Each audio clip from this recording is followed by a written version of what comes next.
नमस्कार दोस्तों, GK GS के प्रैक्टिस सेट 61 में आप सभी का स्वागत है। दोस्तों, ये वीडियो सभी के लिए इम्पोर्टेंट होने वाला है। जो भी स्टूडेंट किसी भी एग्ज़ाम की तैयारी कर रहा हो, जिसमें दोस्तों जनरल अवेयरनेस और जनरल साइंस से रिलेटेड क्वेश्चंस पूछे जाते हैं, उन सभी के लिए वेरी वेरी इंपॉर्टेंट होने वाला है। तो दोस्तों, बने रहिएगा वीडियो के अंत तक। चैनल को सब्सक्राइब कर लीजिएगा, वीडियो को लाइक कर लीजिएगा। चलिए क्वेश्चंस को शुरू करते हैं। दोस्तों, पहला क्वेश्चन है, विश्व कैंसर दिवस किस दिन मनाया जाता है? विश्व कैंसर दिवस किस दिन मनाया जाता है? बहुत ही इंपॉर्टेंट क्वेश्चन है दोस्तों, बहुत ही इंपॉर्टेंट क्वेश्चन। चारों के चारों ऑप्शन ही इंपॉर्टेंट होने वाले हैं। आप लोग दोस्तों चारों ऑप्शंस को नोट कर लीजिएगा। जैसे कि दोस्तों 4 फरवरी को क्या मनाया जाता है? 4 फरवरी को होता है दोस्तों विश्व कैंसर दिवस। इसका आंसर भी यही हो जाएगा दोस्तों, विश्व कैंसर दिवस 4 फरवरी को मनाया जाता है। 28 फरवरी को क्या होता है दोस्तों? राष्ट्रीय विज्ञान दिवस। 28 फरवरी को राष्ट्रीय विज्ञान दिवस होता है दोस्तों, नोट कर लीजिएगा। राष्ट्रीय विज्ञान दिवस होता है 28 फरवरी को, या नोट कर लीजिएगा। 12 नवंबर को क्या होता है दोस्तों? 12 नवंबर इंपॉर्टेंट है, राष्ट्रीय पक्षी दिवस। राष्ट्रीय पक्षी दिवस होता है दोस्तों, राष्ट्रीय पक्षी दिवस 12 नवंबर को, याद रखिएगा दोस्तों। 12 नवंबर को राष्ट्रीय पक्षी दिवस। 14 सितंबर को क्या होता है? 14 सितंबर को हिंदी दिवस होता है। हिंदी दिवस याद रखिएगा दोस्तों, हिंदी दिवस होता है। हिंदी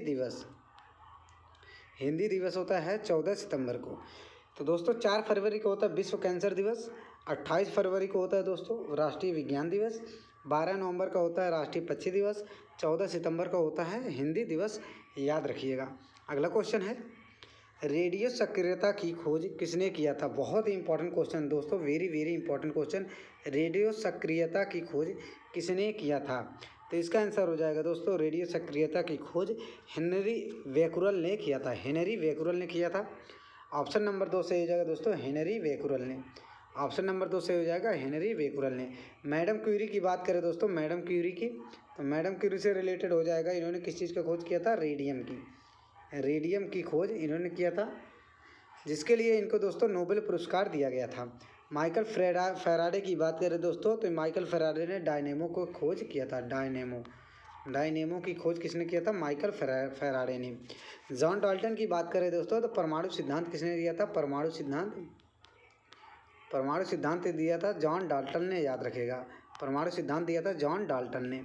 अगला क्वेश्चन है, प्रसिद्ध चक्रवात विली विलीज निम्न में से किस स्थल से संबंधित है? प्रसिद्ध चक्रवात विली विलीज, बहुत ही इंपॉर्टेंट क्वेश्चन बनता है दोस्तों। विली विलीज किस स्थल से संबंधित है, या फिर किस देश में लगभग आता है दोस्तों? पूछा गया है किस देश से संबंधित है। तो इसका आंसर हो जाएगा दोस्तों, विली विलीज किस देश में लगभग तूफान या फिर चक्रवात देखने को मिलता है? तो हो जाएगा ऑस्ट्रेलिया। ऑप्शन नंबर 3 से हो जाएगा दोस्तों, ऑस्ट्रेलिया देश का है। ऑस्ट्रेलिया देश में आता है दोस्तों विली विलीज नामक टाइफून या फिर चक्रवात। दोस्तों बात करें कैरेबियन द्वीप में कौन सा चक्रवात उठता है? कैरेबियन द्वीप में, तो कैरेबियन द्वीप की बात करें दोस्तों, तो हरिकेन नामक चक्रवात देखने को मिलता है कैरेबियन द्वीप में। दक्षिण चीन सागर की बात करें दोस्तों, तो ये हो जाएगा टाइफून, याद रखें दोस्तों। टाइफून नामक चक्रवात या फिर तूफान देखने को मिलता है दक्षिण चीन सागर में। और कैरेबियन द्वीप में हो जाएगा दोस्तों हरिकेन नामक। ऑस्ट्रेलिया में हो जाएगा दोस्तों विली विलीज। तटीय अमेरिका की बात करें दोस्तों, अमेरिका या फिर तटीय अमेरिका, स्थलीय अमेरिका की दूसरी होती है दोस्तों। तटीय अमेरिका की बात करें तो तटीय अमेरिका में टॉर्नेडो, याद रखें दोस्तों। टॉर्नेडो किस देश का है दोस्तों? तटीय अमेरिका का। अगला क्वेश्चन है, किसी भी प्रजाति में गुणसूत्र संख्या किस पर निर्भर करती है दोस्तों? उम्र के साथ बढ़ती है, ये तो गलत है दोस्तों। उम्र के साथ घटती है, ये भी गलत है। स्थिर रहता है। ऑप्शन नंबर 3 से हो जाएगा दोस्तों, स्थिर रहता है। गुणसूत्र संख्या में कोई बदलाव नहीं होता है। दोस्तों, याद रखें, कोई बदलाव नहीं होता है, याद रखिएगा। मनुष्य में गुणसूत्रों की संख्या 46 होता है दोस्तों। कहीं कहीं पर देखने को मिलेगा 23 जोड़े देखने को मिलेगा। 23 जोड़े, जो कि एक जोड़े में 23 होता है, तो दो जोड़े होते हैं टोटल। एक जोड़ा होता है दोस्तों, एक जोड़े में 2 होता है, तो हो जाएगा टोटल 46। अगला क्वेश्चन है, रेत और चीनी का मिश्रण उदाहरण है। रेत और चीनी का मिश्रण किस चीज़ का इसमें उदाहरण है दोस्तों? समांगी मिश्रण है, विषमांगी मिश्रण है, कोलाइडल मिश्रण है, या फिर वास्तविक मिश्रण है। तो इसका आंसर हो जाएगा दोस्तों, रेत और चीनी का मिश्रण विषमांगी मिश्रण है। अब विषमांगी कैसा मिश्रण होता है दोस्तों? जो आपस में ना मिले। आपस में न मिले। याद रखें दोस्तों, आपस में ना मिले ये हो जाता है विषमांगी मिश्रण। अगला क्वेश्चन, 40 सेंटीमीटर फोकस दूरी वाले उत्तल लेंस की क्षमता क्या होगी? 40 सेंटीमीटर फोकस दूरी एफ बराबर 40 सेंटीमीटर।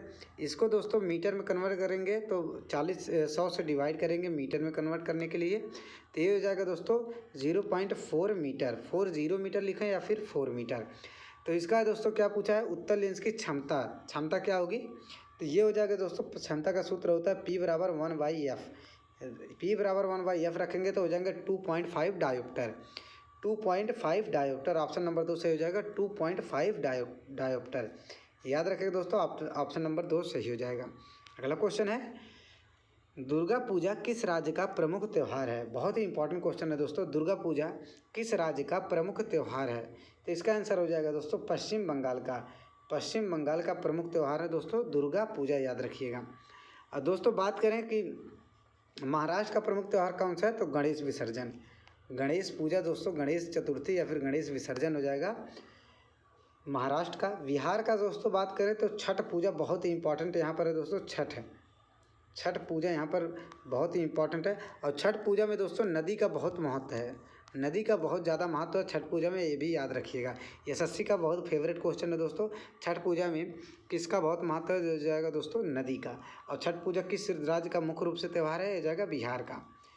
अगला क्वेश्चन है, इसमें दोस्तों असम का मुख्य रूप से त्यौहार बिहू बहुत ही इंपॉर्टेंट है दोस्तों, असम राज्य से रिलेटेड है। अगला क्वेश्चन है, मुगल वंश का संस्थापक कौन है? वेरी वेरी इंपॉर्टेंट क्वेश्चन दोस्तों, मुगल वंश का संस्थापक कौन है? मुगल वंश का संस्थापक कौन है? तो ये हो जाएंगे दोस्तों बाबर। मुगल वंश का संस्थापक कौन है? ये हो जाएंगे दोस्तों बाबर। और दोस्तों बात करें अगर कुतुबुद्दीन ऐबक, ये हो जाएंगे दोस्तों गुलाम वंश के संस्थापक, गुलाम। कुतुबुद्दीन ऐबक को दोस्तों गुलाम मोहम्मद बिन तुगलक का गुलाम कहा जाता है। कुतुबुद्दीन ऐबक ने दोस्तों कुतुब मीनार का निर्माण करवाया था, 2.5 दिन का झोपड़ा भी बनवाया था, ये भी याद रखिएगा। खिज्र खां किसके संस्थापक हैं दोस्तों? खिज्र खां हो जाएंगे सैयद वंश के, सैयद वंश के संस्थापक हो जाएंगे खिज्र खां। बहलो लोदी हो जाएंगे दोस्तों लोदी वंश के संस्थापक, लोदी वंश के संस्थापक। और लोदी वंश के अंतिम संस्थापक हो जाएंगे दोस्तों इब्राहिम लोदी, ये भी याद रखिएगा। अगला क्वेश्चन है, हाल ही में किस देश के राष्ट्रपति अल्बर्टो फुजीमोरी का निधन हो गया है? किस देश के राष्ट्रपति थे दोस्तों?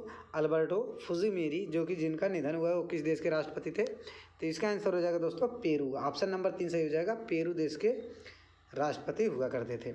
अगला क्वेश्चन है, भारत के राष्ट्रपति के निर्वाचन संबंधित प्रावधान संविधान के किस अनुच्छेद में दिया गया है? भारत के राष्ट्रपति निर्वाचन संबंधी प्रावधान संविधान के किस अनुच्छेद में दिया गया है? संविधान के किस अनुच्छेद में दिया गया है दोस्तों? इसका आंसर हो जाएगा अनुच्छेद 54 में, अनुच्छेद 54 में, याद रखें दोस्तों। अब भारत का एक राष्ट्रपति होगा, यह किस अनुच्छेद में कहा गया है? अनुच्छेद 52 में, याद रखें दोस्तों। और निर्वाचन संबंधित प्रावधान दिया गया अनुच्छेद 54 में। और दोस्तों बात करें अनुच्छेद 60 में क्या है, तो हो जाएगा शपथ है दोस्तों, शपथ है दोस्तों, राष्ट्रपति का शपथ है।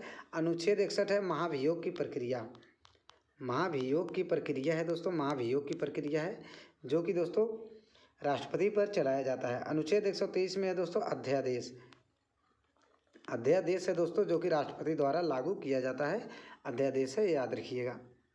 अगला क्वेश्चन है, शाक्य मुनि के नाम से किस विदेशी यात्री को जाना जाता है? शाक्य मुनि के नाम से किस विदेशी यात्री को जाना जाता है, याद रखिएगा दोस्तों, बहुत ही इंपॉर्टेंट क्वेश्चन है। तो इसका आंसर हो जाएगा ह्वेन-सांग को, ऑप्शन नंबर 3 से हो जाएगा दोस्तों ह्वेन-सांग को। अगर ह्वेन-सांग की बात करें दोस्तों, इनको दोस्तों यात्रियों का राजकुमार भी कहा जाता है, राजकुमार भी कहा जाता है, याद रखिएगा,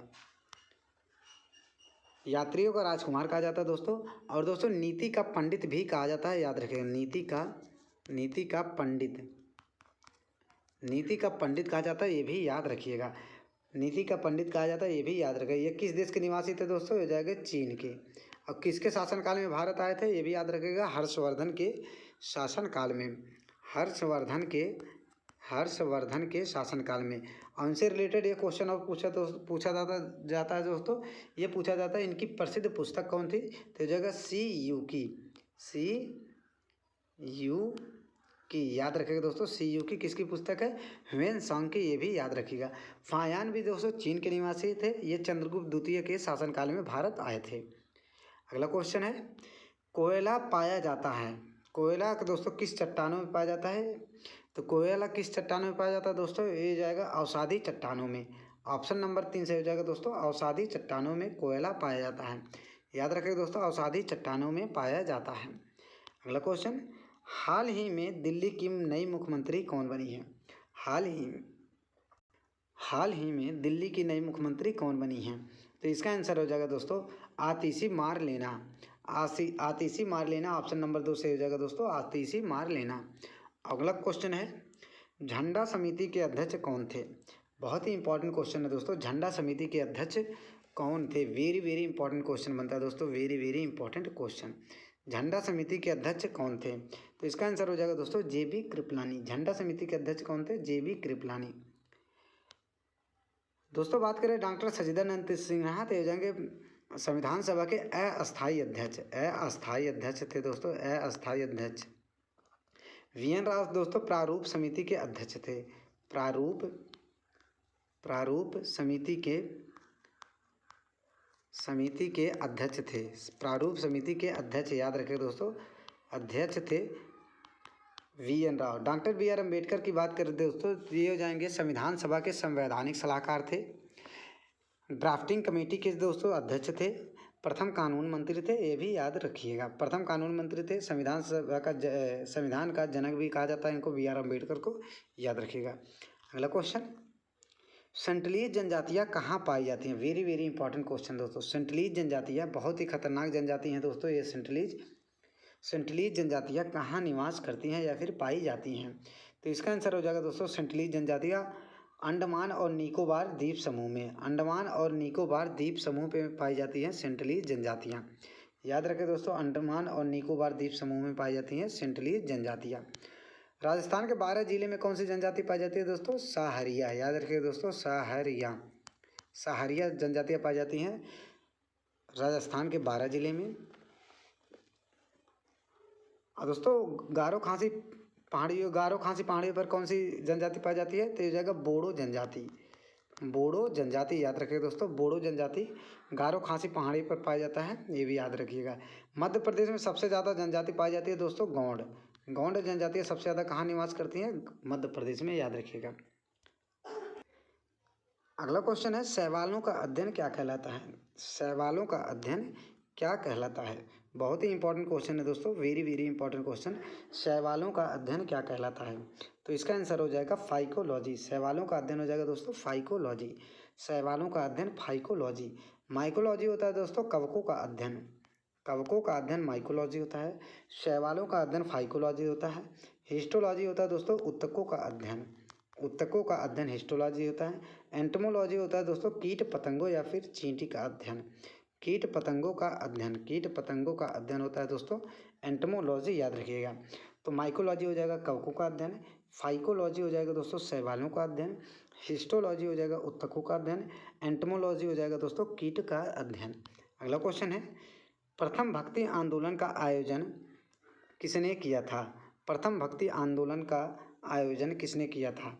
तो इसका आंसर हो जाएगा दोस्तों रामानुजाचार्य ने, याद रखिएगा। प्रथम भक्ति आंदोलन रामानुजाचार्य ने।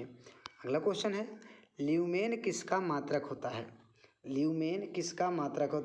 है? Very very important question. Lumen किसका मात्रक होता है? तो ये हो जाएगा दोस्तों ज्योति फ्लक्स का। ऑप्शन नंबर 2 से हो जाएगा दोस्तों, ज्योति फ्लक्स का मात्रक होता है ल्यूमेन। ज्योति तीव्रता का मात्रक कैंडिला, याद रखिएगा। ज्योति तीव्रता का मात्रक कैंडिला होता है। चुंबकीय क्षेत्र का मात्रक होता है वेबर, ये भी याद रखिएगा। वेबर होता है चुंबकीय क्षेत्र का। ज्योति तीव्रता का मात्रक कैंडिला होता है। ज्योति फ्लक्स का मात्रक ल्यूमेन होता है, याद रखिएगा। अगला क्वेश्चन, डीएनए का डबल हेलिक्स मॉडल किसने दिया था? तो इसका आंसर हो जाएगा दोस्तों वाटसन और क्रिक ने।